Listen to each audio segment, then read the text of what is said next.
Hell yeah. Hey everybody, welcome back to Hell Yeah. Brother. Hell yeah. Brother. Oh, brother, yeah. the cream's going to rise to the top, brother. I'm undeniably in it. Okay, never mind. But what I am in is I'm all about some hoist. If you guys go head over to drinkhoist.com, need some IV level hydration. Aaron, the best thing about this, especially the ready to drinks, is it's clear. It doesn't have any of that dye crap in it. Nope. And it tastes fantastic. This one is the blue one is the blue raspberry. I got the black one here that is black cherry. Fantastic. Dude, I love this stuff. I travel with it. They make the little packets, easy to travel with. So check them out. Drinkhoist.com, promo code one's ready. Get yourself a discount, and it mailed and shipped right to your door. Yeah. Kate Gladden. Well, hold up. Before we finish Hoist, too, I think there's a deserving, we welcomed a smaller podcast to the Hoist team. Now, we've been on the Hoist team since day one, but I think that we should really put out. Now, Sean's a big listener. Sean, I don't know if you guys know this. There's a guy named Sean Ryan, and he's got a podcast. He's a big fan of the podcast. He came to me and he was like, Aaron, I heard that you love Hoist. What is up with drinkhoist.com? And I was like, listen, Sean, whatever little project you got going, trust me, I've been in the space longer than you have. Okay, we've got more episodes than you. Okay, just clip into me and join the Hoist team. I'm very happy to say that Sean, this is obviously a joke. Sean Ryan is huge. He's blown up, and deservedly so. He's interviewed the biggest names in the game, but he is also on the Drink Hoist team. I want to congratulate not only Sean for coming into the Drink Hoist team, and again, we're the team captains of Team Hoist, but I do want to say congratulations to everybody over at Hoist Actual for getting Sean Ryan on the team. That's a huge move, and I just can't be happier for the success that Hoist is having and bringing such a big name like Sean Ryan in there. That was big news for Hoist last week, and I've been waiting to say that on the podcast too. I've been working on that material for like a week, and it made one person laugh, so it made 30. Well, it actually made 66% of the people on the podcast here laugh because I thought it was hilarious. But go ahead, Beach. Well, Kate Gladden's going to laugh at anything we say. I got a feeling because she's just that kind of person. She even she's if just it's a pity laugh, like, oh yeah, that's great. I'm just trying to keep up with what's going on here. You do see some surprises, even how you started the show with all your noises. I'm like, what is going on? He does it every time. Because it's his thing now. In the morning. Normally record in the morning. We're still trying to wake up, but this one's a midday recording. So, yeah. Gotcha. So, welcome back to the podcast. This is your second time on the show. It's been about 2.5 years, maybe even 3 years since we've had you on. I was in New Jersey when we recorded that one, and that's been a while. So yeah. So now you're living out in Wyoming. So give a quick before we dive into your book, because we're here to promote your book. Okay, now what? And we want to get into that because it's all about resiliency and recognizing it and how you get by it. But kind of give us a background on how you even kind of found yourself where you are writing about resiliency. Yes, I can't say it was like a deep childhood dream of mine or anything like that. I think, I kind of thought I was just going to follow the yellow brick road into the corporate world and just be the good girl and kind of get the safe job and all of that. So it's been a whirlwind over the past. Really, my journey with resilience began around 12 years ago. I was graduating college and lost my my beautiful big sister, who not only was just like a best friend to me, but just someone that was so full of life and just so talented and really working hard on her career. I think losing her in particular, just the kind of person she was a really, really tough loss to take. And that's kind of what really taught me in the most earth-shattering way just how unpredictable and unexpected life can be. And so that's what started me with this big question, as I'm lying there absolutely brokenhearted through losing her, and just, your innocence of the world gets shattered when you're, 20 years old and your sibling dies. It's just like, how do you make sense of that? But then, I'd read about Holocaust survivors and people who have gone through traumas that I couldn't even comprehend, yet they did live again. They did laugh again. They did smile and find purpose again. So that was when the big question of what is the difference? How come adversity seems to make some people better while others seem to become better and stronger and more resilient? So that's kind of what put me on this journey of wanting to find an answer for myself in a practical way that I could use to build my own resilience. And now I absolutely love helping other people do the same. Yeah. And I'll tell you what, I think it's an old Russian proverb, right? Like the same boiling water that softens the potato hardens the egg, right? So as Mm-hmm. you're looking at these events in your life, which should have broken, a ton of people, and you're looking, and, the name of the book is perfect, okay, now what? Like you're looking around like, okay, well, this is rock bottom, but Mm-hmm. okay, now what? Now what from here? So take us back. We were talking, it's been a couple years since you were on the podcast. So just take us all the way back, lead us up to the book, right? Like tell us, you were a military spouse for a little bit, and your beautiful husband that we got to see just before we Shout started out this to you, podcast. Nate. And yeah, shout out to Nate, my man. You learned a lot about like laying those bricks through that transition, and this is really fleshed out, I would have to imagine, how it is that you view resilience and how it is that you communicate these things. And we're going to talk about your struggles and the rejections and finding a way to get it. But what did you learn about your time as a military spouse that's helped inform you where you are now? Such a good question. I think if I had to say something, like for me, I just immediately thought like you've got to surrender control in terms of you've just got to let go of trying to control or place expectations on things being how you want it to be. So it was a really good practice that what I say all you can control is how you want to choose to respond, and know that, I don't know, because Nate's schedule would change constantly. I knew if I got too graspy or was too dependent on circumstances being how I wanted it to be in order to be happy, it was going to send me on a roller coaster. So I think it was really good practice at just taking things one day at a time, really just choosing how I wanted to respond. And I feel like life gave us good training ground for it because we'd just done 2 years long distance. So it wasn't like I was foreign to the good old FaceTime or the different time zones you had to navigate. But I think that for me, it was like remembering this will all come to an end one day, but why it's worth it too. I think sometimes we get too entitled, like we want to have an amazing partner to love and then they should always be there. It's like that's not the way the world works. So I think just accepting what was going on and making the most of it.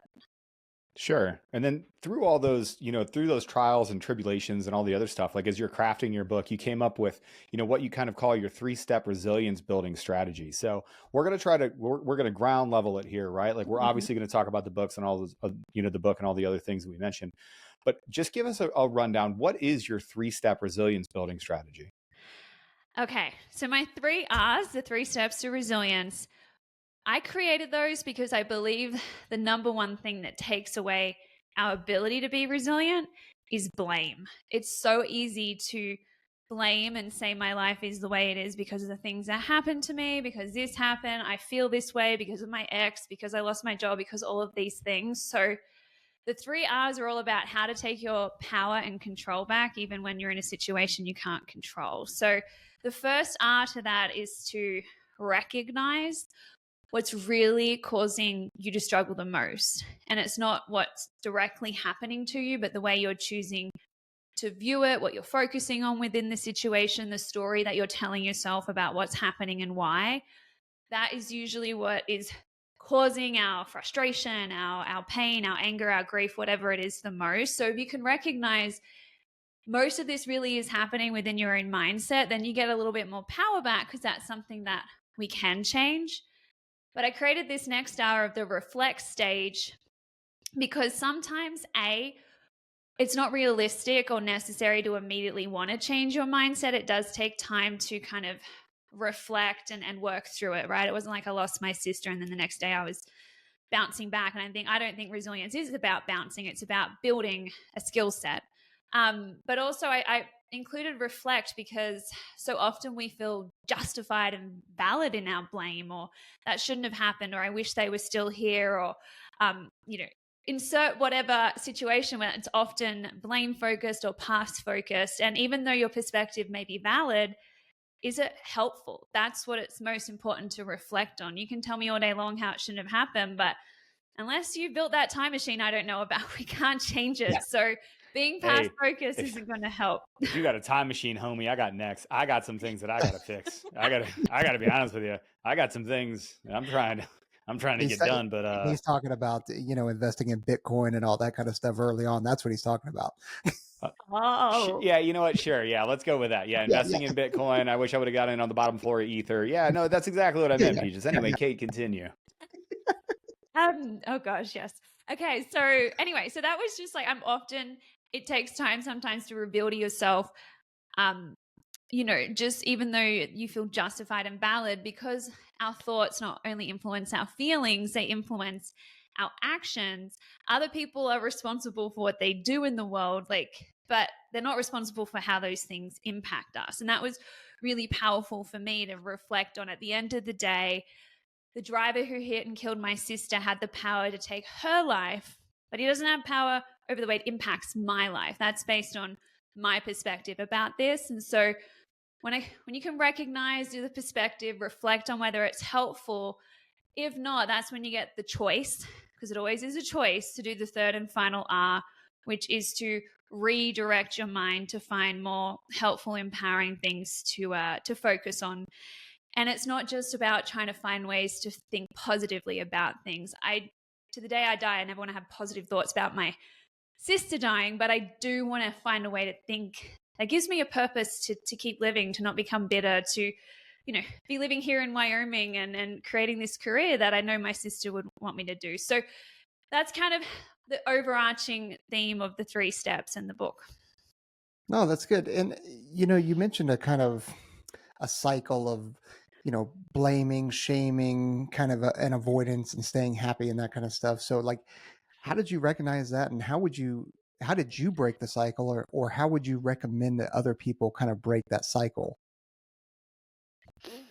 I think that's where that reflect stage really comes in handy, of like just stepping back and looking. Like, you can keep choosing to blaming or to beat yourself up, because I feel like sometimes there's things that are going to happen that are a result of our own actions or choices. And so we do want to shame. But if you take time to really step back and realize, like, the shame and the blame, it doesn't change what happened, and it doesn't even get revenge at the other person. I feel like sometimes we think if we let go of the anger, it's like somehow we're saying that was okay, that what happened, or we're letting that other person off the hook. But you can see that the way we resist, avoid, or even, a lot of people turn to things like drugs, alcohol, like just trying to numb out their feelings. It's like you're only making your life harder, and we do have a different choice. It's not the only way. And I feel like if people can see that it's not the events that happen that shape our lives, but how we choose to view them, it's so empowering, because it puts the power to choose back in our own hands. So I think there's a time frame where it's natural.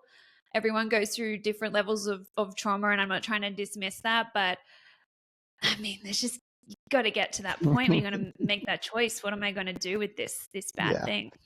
Well, you've almost dovetailed into the exact next question that I wanted to ask you. Is you covered something called response-ability. So responsibility in your book. And I want you to go into that, because like that is the one thing that really reading your book, and I full disclosure, I got the proofread. So haha, all of you out there. I didn't proofread it. Let's be clear. I didn't proofread it. I got whatever that draft book is. You don't want me proofreading or editing a book.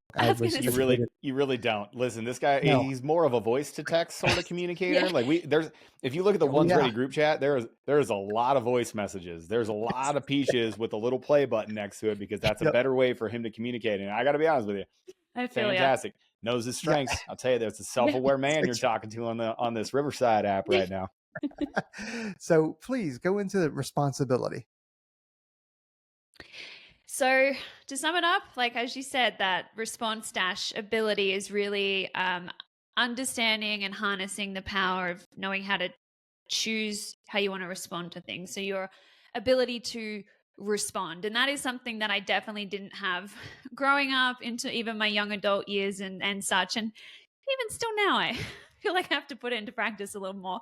But I didn't really understand how to create more space between what's happening in the moment and your reaction to it. It's very easy to become externally focused, like in the psychology world, they kind of call it external locus of control, where you feel like it's the things that are happening to you that are causing your feelings and reactions. So when I dove deeper into the world of psychology, like what is it that resilient people do differently? It's that they stay in their power to intentionally choose their response. But in order to do that, personally, I had to learn these things, and that's why I share it in the book, is a little bit about how our mind actually works and some of the biases that can get in the way of knowing how to do this and understanding. We have the automatic brain, but we also then have the conscious, deliberate brain that we can take power back over. So I like to teach a little bit, like we have our automatic thoughts, or I like to call them ants. Not my term.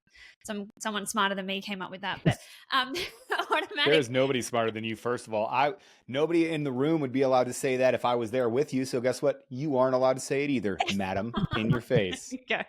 I love it. Taking back control of my ants. There you go. Get that external focus out of here. You put that locus of control back in you. You stay in your power, lady.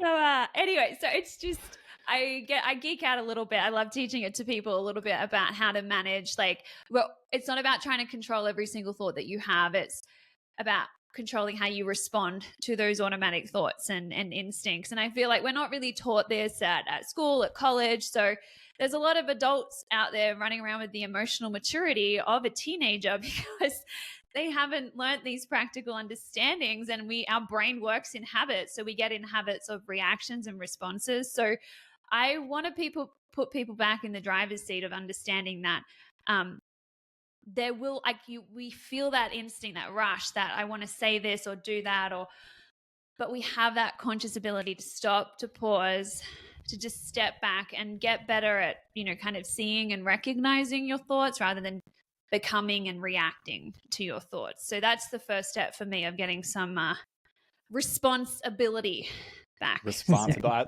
I love it. First of all, because it's a pun and it's hilarious. Like puns are the funniest thing. A little bit of a dad joke there. A little bit of a dad joke. Yeah, I'm here for it. I want to talk about something that I'm really keying in on. And as I'm hearing you talking, I love hearing that this is a utilitarian model. Like your 3 R's aren't meant to just understand. Your 3 R's are like, what are we going to do with this? Mm-hmm. How are we going to make it this? How are we going to, building resilience? Great. People have talked about resilience, all the time. Some of your influences were immediately apparent. The second that I heard you talk, I was like, wow, one of my favorite books that I've read is Viktor Frankl's A Man's Search for Meaning, mm-hmm. right? Like when you want to talk about resilience and you want to talk about things are not happening to you, you are happening to the world and mm-hmm. maintaining that internal locus of control. Viktor Frankl was a huge influence for me. How big of an influence was reading Viktor Frankl's book for you? Very, very influential. In fact, I must be honest, his biggest influence didn't come from the whole book. I was 20 years old, okay, so I was on my phone on Pinterest. I was not firstly diving into books back then. Hilarious. Listen, it was a great meme. Yeah. Yeah. And it honestly was. So, and I share these, obviously previous work and most of my work to date has been with young adults and teenagers. And I share this in my presentations with them, how I remember I was just in so much self-pity, lying on my bed, scrolling on my phone.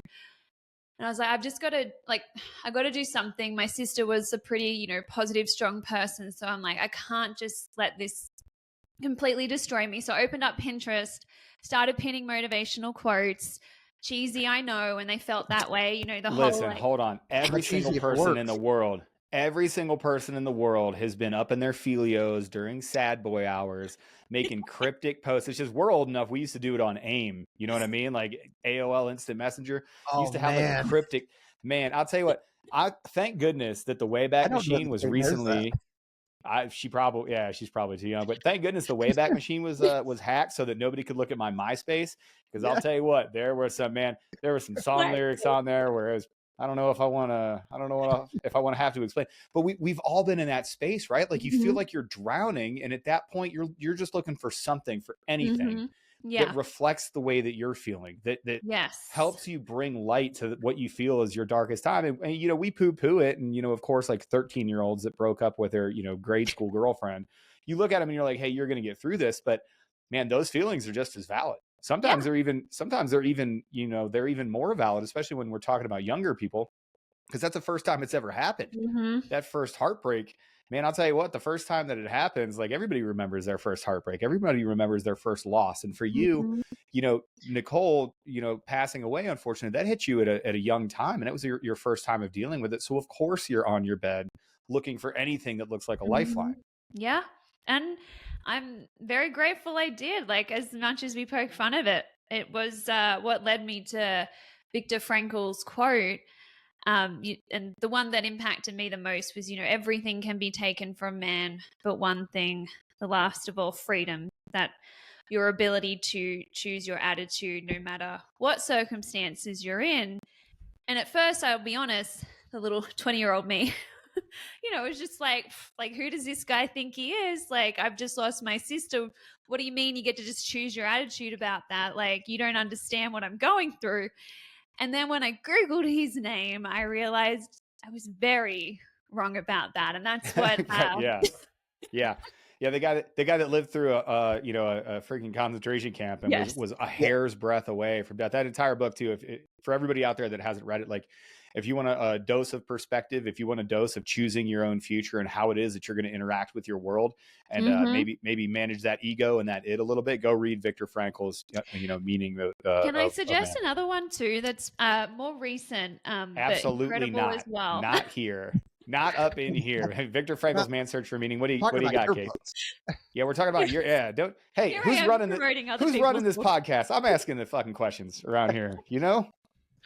So this is actually Eddie Jaku. So I had the huge honor of getting to meet Eddie a couple years ago. So his photo sits with me on my desk. He is also a Holocaust survivor with another phenomenal story. And he wrote the book, The Happiest Man on Earth. And so that wasn't the original book I read because it only came out a couple of years ago. But an absolute phenomenal story. And meeting him, and he genuinely radiated warmth, love, positivity. Like, he wasn't faking it. And I remember like shaking his hands, and everything about him was just so soft and lovely. Yet again, and, you know, lived through concentration camps and the most awful experiences that I heard him share that day. So huge influence. I continue to look for people that show you it is always possible to become, you know, better rather than bitter no matter what. And it's why we named our puppy dog after him. So we've got Jaku named after Eddie.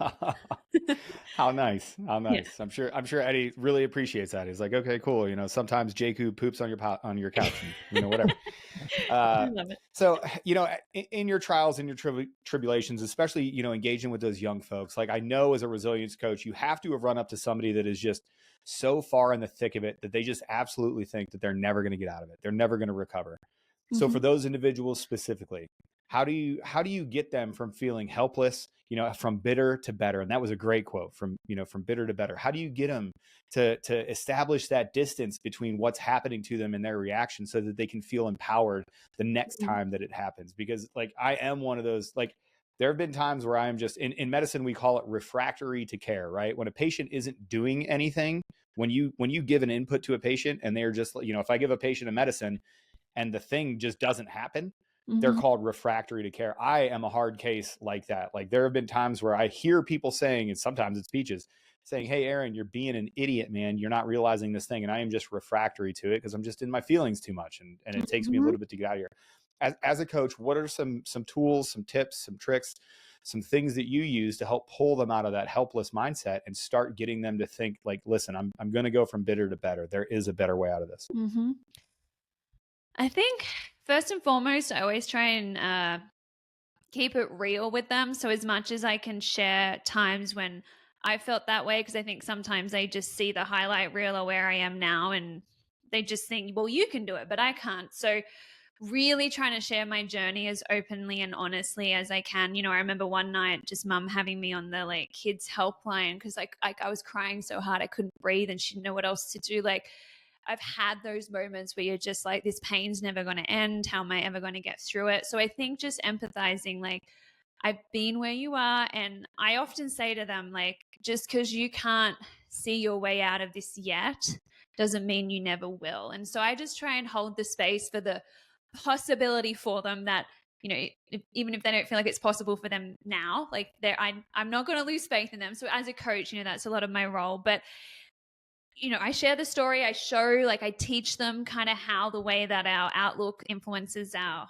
outcome, and just like kind of teach it in third person examples. So it's not, some people, can take this whole, it's really your choice and your response quite personally, like I'm blaming them. So I want to make sure it's not in that sense. It's to give them some power back. So I like to teach and show it a little bit in third person and see if I can get them like, okay, this is starting to make sense. But if they're really in the thick of it, then I'd bring it back to, and it's one of my chapters in my book also, is like just really simple, practical things to take care of your brain and your nervous system when you're in a really, really bad place, like mentally and emotionally. Because, some people, I know they feel down, but then they're also sitting on the couch inhaling bags of chips and on their phone and just doing everything opposite of what your brain needs when it's really struggling. So, I teach a little about like your brain chemicals, and please, at the very least, I know you feel absolutely shithouse today, but please just get outside.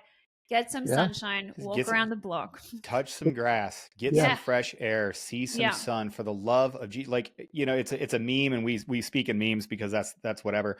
But it's like, there's a really, really funny one of like the brain, like, hey, I'm feeling really depressed. Can you give me some water or some sunlight or whatever? And the person is in the next thing, and they're just literally on the couch, like staring into their death rectangle, just scrolling. You're like, no, I'm too sad to do any of that. And the brain is just freaking out. Like, this is how we make ourselves not sad. Like, I know.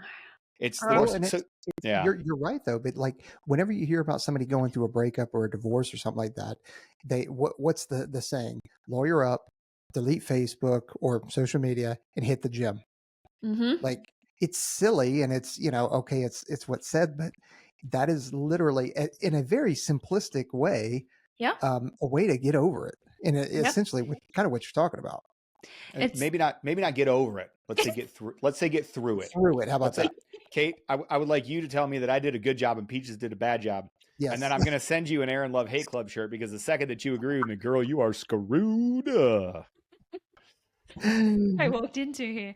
Yeah, you have no idea. We're a much different podcast than we were 3 years ago when you were on. The official, unofficial podcast of the United States Air Force and Special Warfare and mental health at this point. We're doing more for mental health than fucking Freud at this point. Oh dear, but it really is true, and I've got to say, again, I share it in my book. I remember a couple of days after Nicole died, I remember going to the gym, and I wasn't doing my burpees and my squats and all the things, but I remember I got on the treadmill. It was just like, I don't know how to convert this into miles versus kilometers, but it was a very slow walk. Like, just think of really slow. Hold on. We speak in freedom units here, because those took us to the moon. Okay. Kilometers took y'all to a prison colony that turned into your home country. And number two, it took us to requesting the freedom unit guys for help in World War II. So let's just level the bubbles. I definitely know I'm speaking with military people. As soon as I hear freedom units, Nate's mate all the time. Freedom units. Freedom units. Hell yeah, brother. Oh yeah. Oh dear. Anyway, so just the physical, like putting one foot in front of the other, I think that was a really powerful metaphor. Obviously, it was good just getting the chemicals, but also like the healthy, happy brain chemicals. But just you think about the word emotion, I feel like it's energy that needs motion to like process through as well. And so I think we're so sedentary, and I even have to, so much of my job these days. So as much as I can, it's about movement, but it's the last thing you feel like doing. So that's why I really try and educate. Honestly, I think a big thing that's taking away so much of our generations and this world's ability to be resilient is our lack of delayed gratification these days. It's just, they want to know it or get it before they do the action, and it's just not the way that the world works. Especially we see it in so many things too. The folks that hit us up on the DM, they're like, just give me this answer. Tell me what I'm going to be. We have a DM waiting right now. Somebody's like, hey, I'm 17. I want to be an SR guy. My dad doesn't want me to join. Tell me what job I'm going to be able to do after I'm an SR operator so that I can convince him, because I have this whole plan. And I'm like, hey, bro, how about we start with this? have you even taken the ASVAB? Do you even know what to do first? And, you know, and you think you can apply that only to kids. I work out at a very nice gym in Las Vegas, and it's astounding. I've worked out there for like 5 months. There's a person that started off at like 295 pounds. That person walked in today and they're probably 195 pounds. And I'm like, oh, that's tight. Boy, that must be a lot of hard work. No, it's not. It's Ozempic.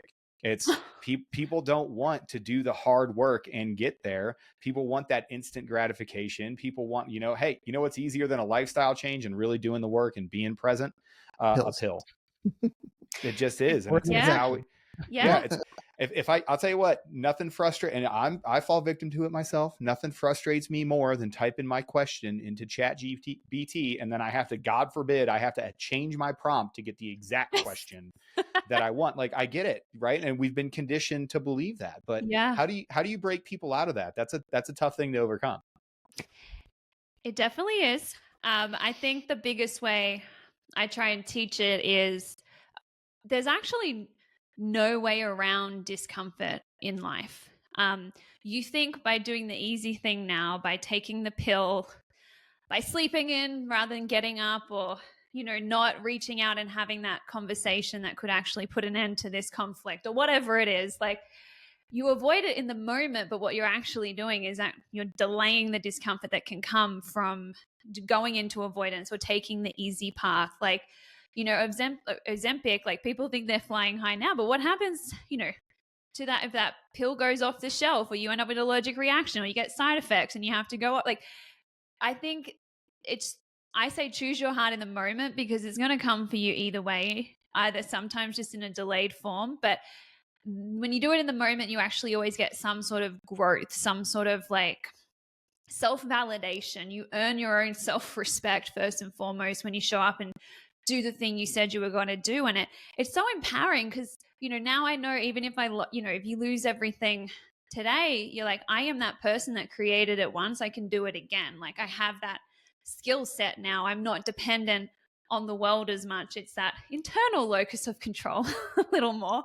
But yeah, I think I've done like a few podcasts on this, but it's more just like, there's no way around the discomfort. It's choose it now, get some reward later, or, you know, avoid it now and then be dealing with the discomfort down the track later on. Well, since you brought it up, and this is a good time to plug it, you have a podcast that you just recently started recording again.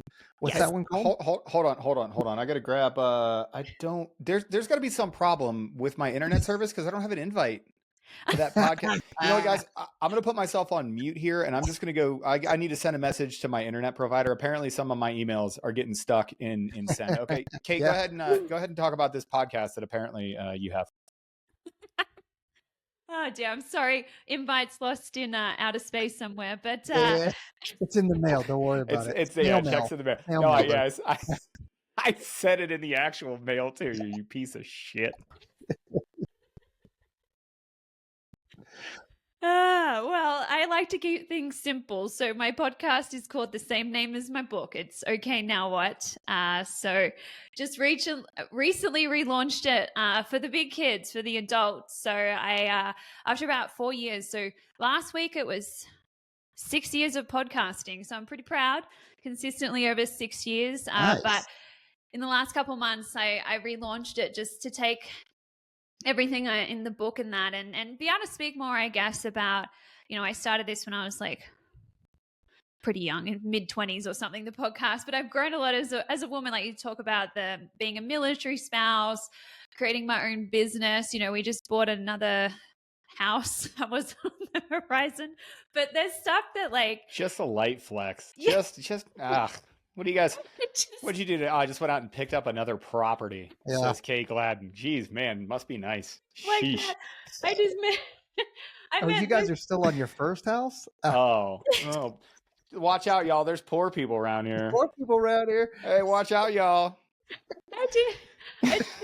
There's a lot of like, I don't know. I feel like I'm Australian, so I'm going to say it like this. I just feel like I put my balls on the line a lot over the last few years, and so it's just like those moments where I know as an adult there's different choices and changes you've got to make, and I love now kind of taking And using my own examples, like I never, even just last week, the last episode was how to stop spiraling into anxiety when, there's a situation you can't control, because we've just been surrounded by bushfires, as I'd call them, but wildfires in Wyoming, and alerts and evacuations. And I'm like, oh God, this house is going to burn down now. We just bought it. Standard, yeah. Welcome to adulthood, yeah. Exactly.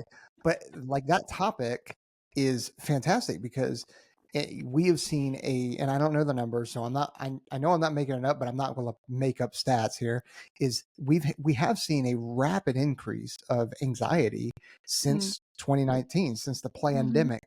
And, you're dealing with freaking, wildfires around you. And that is real easy and it also is, I'm not saying that anxiety is a comfort space, but it is definitely a woe is me feeling, like, everything's against me. And I think that you've got to take, how do you separate, looking at objectives and from feelings, what are the facts versus the feelings? Like, how do you do that? Yeah. Well, it literally is sometimes just separating out the facts to see, like, okay, this is what is actually and factually happening right now. Because you'll see it's not usually anywhere near as dramatic as what's going on in our minds. But for me, like I was just telling myself, first and foremost, just understanding my brain is wired for survival. It's supposed to kind of dump some adrenaline, go into fight or flight mode a little bit when there is the threat to my survival. So it's a little bit like, thanks, brain. Okay, I can see you like trying to be like an overprotective dad right now. Currently, the house isn't on fire. So we bringing it back to the present moment, simple things like grounding techniques, 3 things I can see, 3 things I can hear. Probably didn't want to smell anything because everything smelled like smoke. So it wasn't great. But I also love asking myself, like, what else is true? Because my brain wants to be like, well, right now the fires are around you and they have it 0% contained, and just down the street you can see flames. And I'm like, okay, but what else is true? Well, what else is true is that there's 600 fire personnel out there right now, and I could hear the planes and the helicopters coming over. Like, there are people out there fighting this. What else is true is we have home insurance for a reason. What else is true is Nate and Jake are safe right now. Like, what else is true is other people's houses have burned down before, and guess what? They still live again and have created life again. So it's challenging my brain. So in my book, I teach about using deliberate questions to kind of get your brain kind of rattle it out, just focusing on the negativity, which it will naturally do, not because you're a negative person. It's just a brain wired for survival. But I was just kind of prompting my brain to not just focus on CNN, which is constant negative news, I like to call it, that goes on in our brain. I have never heard that before. Holy crap, that is fantastic. Constant negative news. Boy, that's fantastic. And if I had any desire to joke about that piece of shit organization, I'd say it more often. Yeah, but yeah, so that I just like to say it's not so much about positive thinking. It's learning how to be more psychologically flexible, which is a bit of a mouthful, but I think it's just knowing how to choose the mindset that's most helpful for you to cope with that moment. Yeah. Oh, for sure. And then, like, you talk a lot in I'm going to say it again. Okay, now what? You talk a lot about brain science and stuff like that. Like, how are we naturally biased?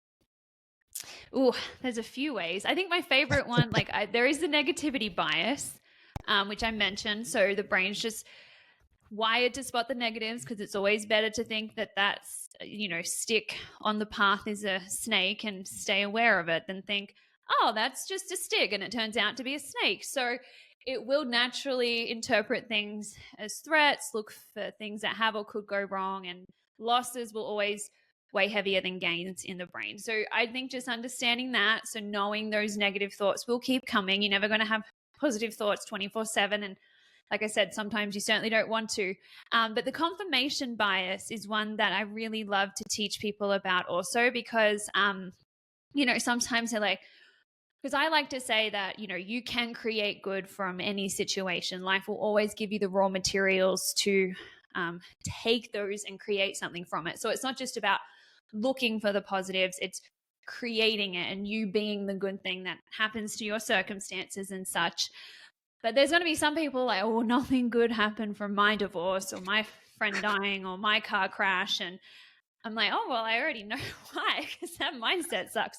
But it's so a lot of people don't understand. We're all like walking around figuratively, that word always gets me, but with lenses on, which they're based on our current belief system. So the brain likes to prove itself true and right, so it can just keep thinking what it's always thought. So it actively takes in, looks for things that already prove true, its current beliefs of what you believe is important or true or relevant.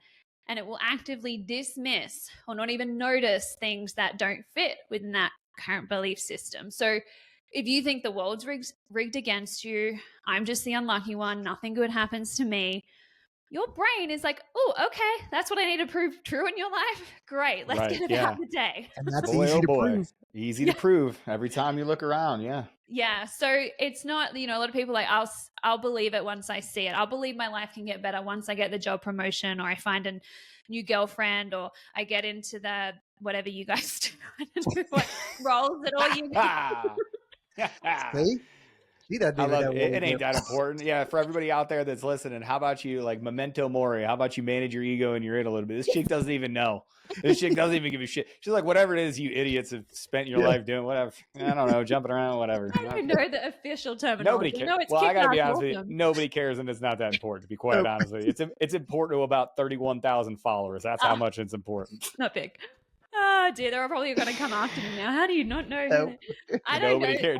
No, we're not. Don't come after me anyway. I don't give a shit. PJs suck. Ranger medics are better, and combat controllers are bullshit unless they're on a JTAG team. So whatever. Have fun doing global access, nerds. Notice I didn't mention special reconnaissance because you're not going to exist in a year. Bye. Don't care. I'm just going to nod. I'll go. Don't agree with any of that. No, we're trying to promote you. So we have to recognize these biases to start, right? But we talk about, in the book, okay, now what? You talk about a whole bunch of other mindsets and habits, that really keep people from moving forward after a loss or after a setback. Why is it so easy to fall into these? If we know what the biases are, like we just described it, like we can tell you all the the just world fallacy, where everybody in the world is either good or bad, and bad things happen to good people and good things happen to bad people sometimes. And you just have to understand that they're just things that happen to people. If we know all of these things, why is it so easy to fall into the endless cycle of blaming and shaming and never getting out of that cycle? Well, the first thing that comes to my mind is just understanding like the cognitive, like the deliberate conscious brain. It's way more taxing for our brain to do that. It's more energy demanding. It's like the brain naturally wants to default back to the path of least resistance, what's easiest, our habits, these biases. So it's pretty normal if you think about you're already struggling emotionally, you've been hit with a loss, you've lost your job, your dog's died. I don't know, like it makes sense that you don't have that mental energy during some of those moments to do this cognitive work. And that's where the power of, and I promise I'm not just promoting myself, but speaking to a counselor, a therapist, a coach that can hold that space and kind of intentionally walk you through it when you really need it. Because as they say, you can't read the label from inside the jar, like having someone kind of step out and walk you through it. But I think it's just understanding how it does take a lot of work in the beginning. The brain doesn't naturally like to change. There's this thing called the motivational triad in our brain, which is to seek pleasure, avoid pain, and exert as little energy as possible. So if you can see that, and that's, some days you might throw your arms up and say, okay, like it's just a day where I'm feeling really negative and there's a lot of negative thoughts. But in the book, again, I suggest to not have an all or nothing mentality. We've got to embrace all or something mentality. So even if you can't think your best that day, have a strong mindset, still be doing something that supports your mental health, which is what we're going back to earlier, going for a walk, yoga, meditation. It's crazy how much people just don't want to stop and breathe, like just to calm yourself down a little. So that's kind of what I'd say. It's just the brain doesn't like to change, and it takes more energy to do this work. Well, let's dig into that a little bit, because what we talked in there, and that emotional triad is great. I literally wrote a note. I was like, holy crap, that is a fantastic way to just, if you just throw that at somebody, be like, hey, do you realize that you're exhibiting these behaviors? I would be like, oh, wow. Yeah, that's exactly what I'm doing. You talk about the common tendencies of resisting and escaping, and that's kind of like one layer deeper here as we're talking here. What are some of those ways that I assume it's using the 3R framework, but, resisting and escaping, how do we avoid those sort of things? How do we break free from resisting and escaping and choosing the path of least resistance?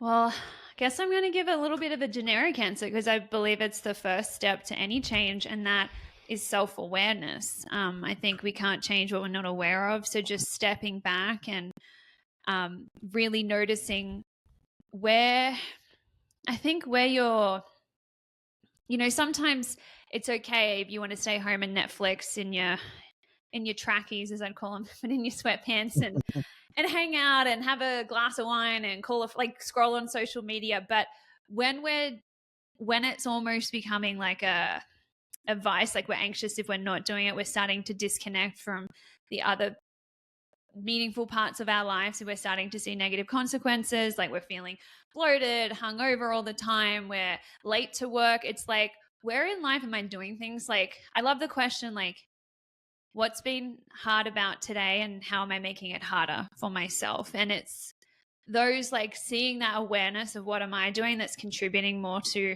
my suffering or my problems than strategies and solutions. But it's not easy to break those things because, again, like the brain is on autopilot. It's still going to have those urges, even when you have every intention to, not open another packet of cookies in front of the TV. Like, you're going to feel that urge because of that dopamine loop. And so I call them kind of our, dopamine binges is what we naturally want to go on, because in that moment it does feel good. And that's what is so hard about it. In the moment, it helps self-soothe, but it's becoming more conscious about how you feel afterwards. And my biggest thing is, like, I say your best life coach in the world and your best friend in the world needs to be your future self, whether that's an hour from now, tomorrow, 1 year from now. What choice do they want you to make? And if it's not the one you're about to make because they know they're going to suffer some consequences, it's knowing how to make that change. But I know for me, like, I will mention too, at high school, like, I was a very anxious kid. It was before all this mental health stuff really came into school, so I didn't realize it. But I ended up developing like an eating disorder, really, really controlling my food as a distraction from my anxiety and just feeling out of control. It was, okay, I can control exactly what goes in my body. I didn't realize it at the time it was that, but I'd eat something. I probably weighed myself 8 to 10 times a day on the scales, just trying to control that number. It was such a really toxic time. I didn't know, I hadn't learned about all this stuff. I can talk now about the brain and feelings. So it's just interesting. And I mention it in the book too. Even things that can be healthy on the surface can become vices or ways to escape. So we've just got to, that's why I check in on friends and stuff that tend to be over exercising, under eating, things like that. That's also can be a symptom of that too. Well, it's more difficult too when you talk about society now, where, like, you talk about overindulging in something, right? And you look at alcohol now that is promoted. We know how bad it is. Like, we know all the effects. We've had Dr. Vermillion on talk about it. We've had great folks like you talk about it. We've had other doctors and nutritionists say how devastating it is. And then when you actually have, like, Aaron's not drinking at the moment, and you haven't drank in how long? I'd have to. So I think the last drink that I had was I did have one drink at a dinner like September 28th. But Yeah. before that, I mean, I'd taken a couple weeks off there, so it's been a little bit more than a month. So absolutely zero alcohol at all. But I distinctly remember you texting me one morning, me and Trent, and going like, "Dude, I've gone a week without drinking, and dude, this is what you, because I don't drink. This is what you feel like every morning when you wake up." And I'm like, yeah, like, what? I don't know the difference. And so since I don't drink, I don't know what that is. But yeah, there's that overindulgence and that reliance on alcohol.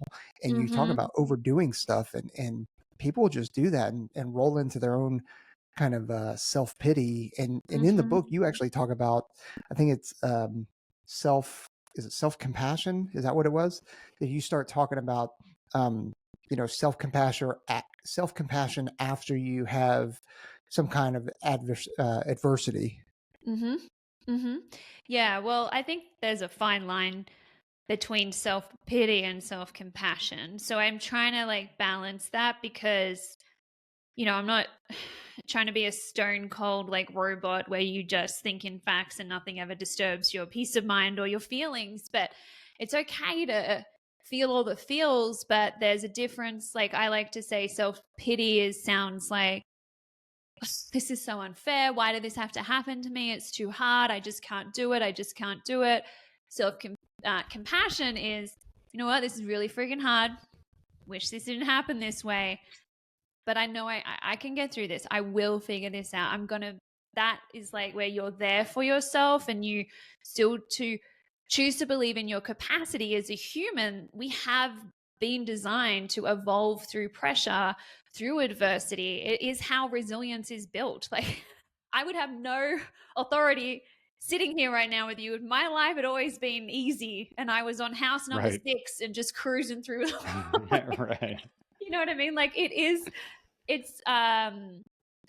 this is like what the whole human experience is, one of contrast in seasons, night and day, and in our life experiences. So self-pity is where you feel, Martin Seligman is a psychologist and he calls it the 3 Ps, and it comes from thoughts that are pervasive. So rather than like, this part of my life really sucks right now, we feel like it permeates through the whole thing. Everything in my life now is going to be terrible and I can't do anything. The idea that it's going to be permanent, like I'm always going to feel this way. And the 3rd P is personal. Like it's just happening to me. No one else gets how this feels. So I say self-compassion needs to cut through those 3 beliefs, which is what I talk through in the book. So you're still there for yourself. You still acknowledge how hard it is, but you don't sink into those beliefs that ultimately lead to more of that behavior of shaming, blaming, escaping, and resisting. Fantastic. So you know how we have exhibited during this podcast the entire time. We're really not that smart. We need just like bare bones, like give us the way forward here. So in simple terms, what are some good ways that we can create a happier brain? Ooh. I think you already said it, right? Touch grass, go outside, go for a walk. So another thing that's I really love to speak about, again, it's got over a bazillion hashtags on Instagram, but I do need to say it, and that is the practice of gratitude as well. So our brain is wired for scarcity and to look at what's lacking. It's part of that survival negativity brain. But studies show one of the fastest way to cut through those kind of toxic emotions is practicing some form of daily gratitude practice as well. So what I like to say is that, of course, is the cliche, like write 3 things you're grateful for. But I really try and encourage people to be intentional about it, not just throw it up because you got a cute dog photo and you're like, I'm so grateful, but actually slowing down and being more specific. Like rather than I'm grateful for the sky, coffee, and my boyfriend, it's like what specifically happened that day, to slow down and try and recreate that moment that happened. Because they say that negative experiences stick to our brain like Velcro, while positive ones slip off like Teflon. But we can slow down and try to wire in more of those neural pathways, because that's another thing I geek out on, neuroplasticity. Nate heard me say that the first night we met, and I'm pretty sure that's why he married me. Yeah, because it was more letters in that order than that guy has ever used in his entire life. Yeah. He was like neuroplasticity. That's 6 syllables. He had to put his hand on his chin. I gotta be honest with you too. Yeah, neuroplasticity. And I gotta be honest with you, as somebody that doesn't speak English as a first language, I'm proud of you for learning that. That is amazing, you know? Oh, well, I have a thing about your name because I want to say it Aaron, and he says Aaron. I'm like, it's Aaron. A is for Aaron. Aaron, and he's like Aaron. Aaron. Yeah. Listen, don't get me started on the English language in general. Right, my name is even worse. Like, it's a dirty word. So sorry. You're doing just great. It sounds great when you say it. It sounds terrible when I say it. But again, because I fucking suck. No, but okay, I keep sidetracking us. But there's just one extra thing I wanted to add to that. So being really, I like to say. So let me restart that. The quote that really helped me most, literally days after Nicole died, when I knew I was going to be crying a lot for many months and not really have a good day in a long time. I loved the quote, not every day's a good day, but there's something good in every day. So I think we need to, again, our brain naturally likes to make sweeping assumptions like today sucked, it was the worst. So we've got to try and cut through that and be more intentional and specific. So writing 3 specific things from that day, like I am grateful for my boyfriend bringing me coffee in bed. Nudge, nudge, Nate, husband, let's give me some coffee in bed. But yeah, so just really specific with that. But I also like to write down one good thing that you did each day, to acknowledge the good that's within you. Even if you can't do something specifically to help the challenge or circumstance you're in that day, what's one good thing you can contribute? Because I think when you are feeling a little helpless, like there's so much beyond your control, it's easy to forget about your own capacity to be the good in someone else's day, to remember that there's still a reason you're here, that there still is purpose and meaning and something you can give to a situation. So whether it is, hey friend, do you need me to walk your dog today? Or just, send a funny reel to a friend to make them laugh. Like, what's one good thing that you did to contribute? So you don't forget about your own capacity to create the good as well as find the good in each day. No, I dig it, and I can get on board with that completely. So I want to ask you one more thing before we kind of wrap up and then plug the book I feel like you've done a good job of that already. Thanks, guys. I don't know. We need to say it again. We need to say it again. We really do.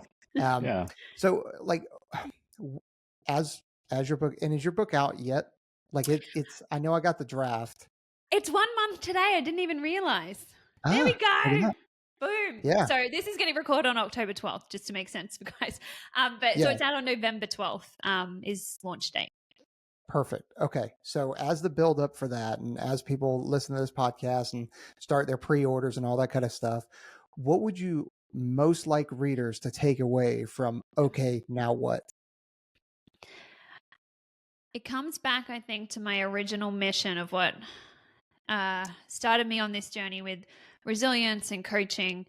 Is I just want them to understand why they are never, ever completely helpless working through how they feel about something. Feelings are not forever. There is something we can work through and change, because I think it's when we feel like there is no way out, that it is always going to be this bad, that unfortunately people make permanent decisions as a way out. And I just want to really help end that and show, no matter how shitty things get in life, because they will, and I'm not there to sugarcoat that. In fact, one of my things is we have to acknowledge that the world is unfair, and that's okay because we were never promised otherwise. But I think to cut through their sense of helplessness and help them step into their power of responsibility, and knowing that although we cannot change what's happened, we are in control of what comes next and who we choose to become from any experience that we have to go through in life. Awesome. Nailed it. Okay. So like I said, book is out November 12th. Where can we find it? Yeah, so you can find it on my website, kategladden.com. And if people are interested in giving it a bit of a taste test or a trial, I am doing a free chapter giveaway. If they want to check it out, it'll just be kategladden.com/free is where you can download the free chapter if you want to take a sticky beak, as we'd say in Australia, which is basically... What does that even mean? Take a sticky beak? What does that even? You know what? I don't care. Just continue. It's gonna drive you crazy though, Aaron, to not know. No, it's not. I already forgot what we were talking about. I take dumb stuff like that and I just shuttle it right out of my brain. It's gone. Sticky beak's like taking a peek. You stick your nose in where it doesn't belong. All right, whatever. All right, there's way too many bird references in this podcast, and that was the first one. So whatever. Oh dear. So that's where you can check out a chapter. Otherwise, it is available for pre-order now, or if you're listening to it after the 12th, you'll be able to get it straight away. So on my website, kategladden.com, you'll see where it says book, and you can get it at all your usual book outlets where you like to order your stuff from. Nice. All right, everybody. Appreciate you joining us. Kate, again, we don't need to wait 3 years to have you back on. Yeah, it's too you always long. got an open invite. You should bring the other half on next time too. Don't threaten me with a good time. I've been trying to I'm using you to get to him. Yeah. Don't blame you. No, it's good. He's getting back at the podcast. Have you seen? There's all this book stuff. Yeah. Really Whiskey and Ink, right? Yes, Whiskey and Ink. Let's give him a shout out. Whiskey and Ink. Yeah, go check it out. He's on IG. Check out the podcast, Whiskey and Ink. It's a great project. Nate is a great dude. I'm glad to see him back in that creative space, and we've all been waiting for it. So check out Nate Gladden as well, Whiskey and Ink podcast. Yes. That's Love it. it. Heck yeah.